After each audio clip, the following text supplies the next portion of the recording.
Greetings and welcome. We're in the second video of our Oedipus Rex section of videos to basically try and do our best to cover um, one of the most fundamental tragedies in the history of literature. Oedipus Rex will bring a lot of topics that are going to be used later on in different plays, in this case, later on by William Shakespeare.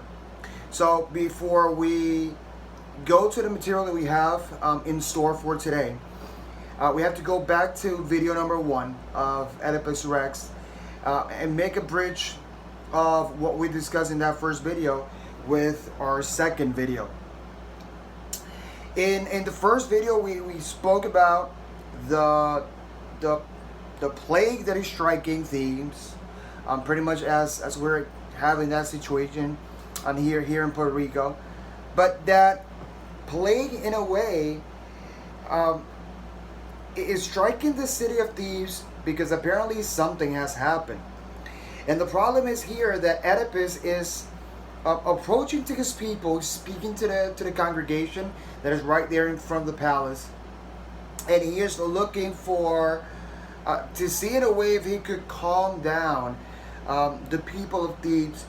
They are very frightened, very scared of what's happening with the plague. One of the strategies that Oedipus will use to find out what's wrong is that he will ask his brother-in-law Creon. Creon, very important character throughout the play.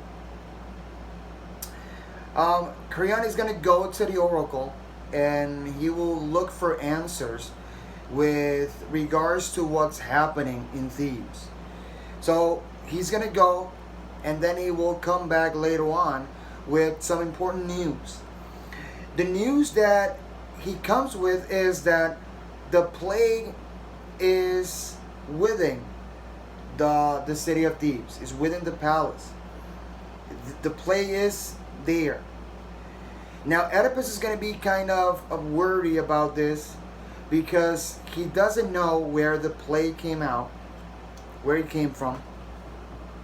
So Oedipus will speak to the congregation again, and he will tell every single one of them that if some of them or any of them have anything to do with the problematic that we're having in the city, they're going to have humongous problems.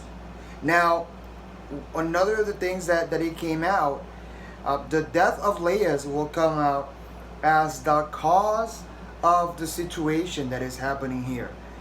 So the problem here is to try and solve the death of Laius. Remember, Laius will go when the Sphinx arrives. Laius will go and look for help with this Sphinx. Neither the king nor no one here could find a solution for what was happening.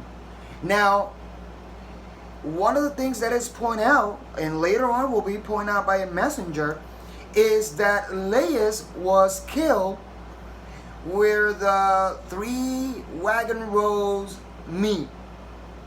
He was killed there.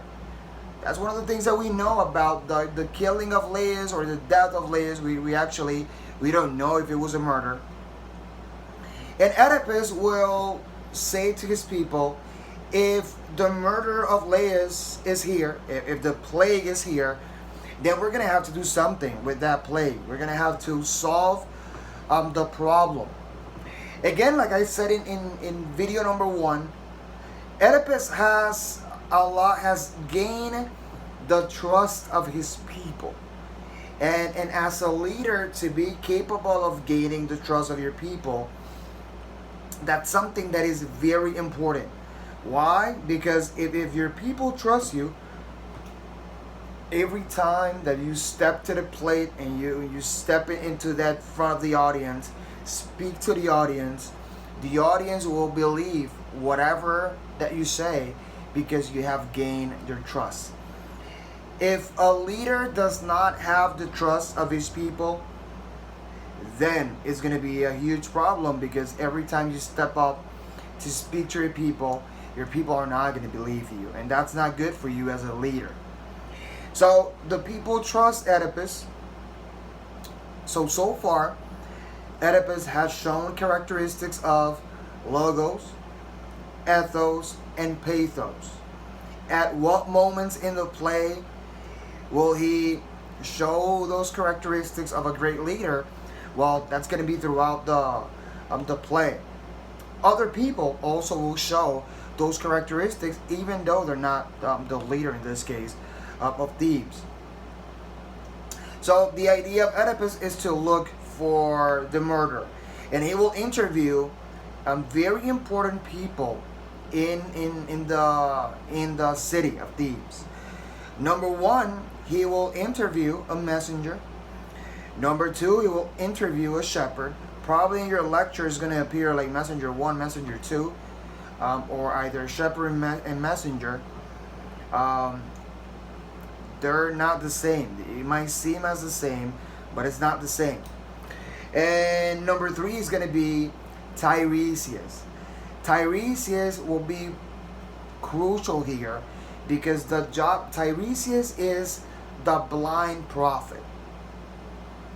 And even though Tiresias is blind, has a lot of knowledge, and Oedipus respectfully will go to Tiresias and seek for help with Tiresias. Now, at the beginning of the conversation between Oedipus and Tiresias, we will see that Oedipus is very respectful towards him, and as the conversation goes along, it starts to heat up. And as the conversation heats up, we're going to see in Oedipus that the strategies that he was using at the beginning, you're going to see how those strategies are going to change as he gets temperamental. And that's a weakness that we can see from Oedipus, how quick he's going to get mad when the people that he is interviewing are not giving him answers, are not providing what he wants for his people. Because he is doing this not for himself, it's for his people that are being attacked by the plague in the city. So information will come that apparently Laius was killed, going back to where the 3-wagon road meet. They say that it was a couple of people, but throughout the investigation, what's going to come out is that the murder of Laius was done by one person. Now, for Oedipus, this is going to be kind of interesting. The way Laius died, that's important. As we go along, they're going to interview Tiresias. They're going to continue with the interview of Tiresias, and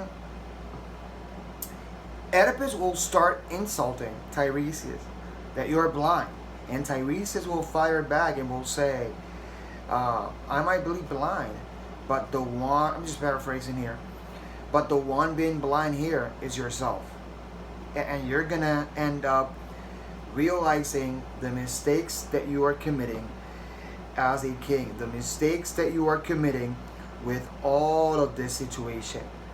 Now, Oedipus is kind of concerned with what is happening. So when the situation gets heated up, by the way, when they bring Tiresias on stage, since he's blind, he's going to be helped out by people.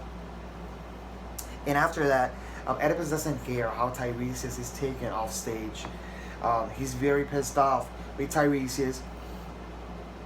And he believes that the only thing that Tiresias has done is on pinpoint and just signal Oedipus as doing things.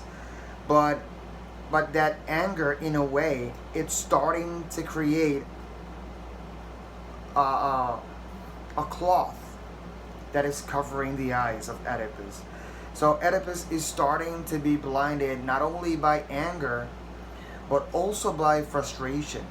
Frustration because people continue to die, and he's not controlling this. The people will say, hey, you came out once and you helped the people of Thebes, you're going to do it again, and we trust you. So Tiresias will go off stage. They're going to bring a messenger. And this messenger will bring important information about what happened. This messenger will be an eyewitness in what happened. He's going to give a description of the person that actually murdered Laius. Apparently, when they got to where the three wagons roads meet, right there they will meet. The chariot of Laius will meet another chariot, and they cannot pass. So Laius got mad. The person that was in the chariot got mad, got out. They got into an argument. They got into a fight, and the person of the other chariot was the one who murdered Laius. That's how Laius died. Now, as we're hitting the midpoint of our play, I want you guys in your annotations and go back in the way as a leader. Look at Beowulf as a leader. Look at Macbeth as a leader. And look at Claudius as a leader. Our three kings. Look at them as leaders. Heck, you can even look at Duncan as leaders. And also,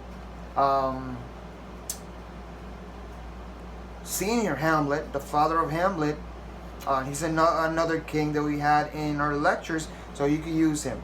So you have Hamlet's father, you got Macbeth, you got Duncan, you got Oedipus, and you have Beowulf. Besides, you can also use Hrothgar, that is a king in the poem of Beowulf. So connect those 5 leaders and see if in a way they have characteristics. How did they deal with problems? Did they deal with problems the same way that Oedipus is dealing with problems? Or did he deal with these problems differently from the way that Oedipus dealt with the problems? So that's something very interesting that you guys should keep an eye on. And so far, how is Oedipus handling the situation? Another of the questions that you should ask yourself, if you were in the position of Oedipus, if you were the king of Thebes, the queen of Thebes, how will you work with this situation? Will you manage it the same way as Oedipus? Or will you manage this situation differently? What strategies will you use? Will you implement strategies from former kings or former lectures to find out what's happening, to help the people of Thebes? Very important, pay attention to these questions, because these questions are going to be highlighted in your writing assignment number 2 for Oedipus.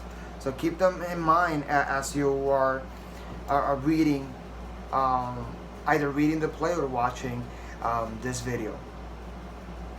So we need to keep in mind those things. The messenger will bring information on how did Laius die. And something very important is that we're going to have another messenger. And we're going to have a shepherd. And that shepherd will also bring information. And the problem with the information that the shepherd will bring, in a way, he's going to bring information from back in days. Not information from close by. It's going to give information from 20, 21 years ago. Information that's going to be very valuable for Oedipus. When Oedipus is going to start connecting the dots, and he's going to say, wait a minute. When I came in my car to Thebes, in the way I found someone. And something similar to what the messenger is saying, something similar happened to me. But Oedipus is like letting it slide. Either he is letting it slide because he doesn't want to see the truth, or he has seen the truth and he just wants to wipe it off. He doesn't want to deal with the truth. So look as a source of information. He's going to go, and he will go to his wife Jocasta, because Jocasta is listening to everything, and she's going to move away. And then Oedipus will rely on Jocasta to look for information. So right now we have a conversation with Jocasta, between Oedipus and Jocasta, but we're going to stop it here for Oedipus Rex part number 2, and the conversation with Jocasta, and eventually the denouement, the ending of the play. We're going to cover it in our third and hopefully our last video. So take care and stay tuned for the next video.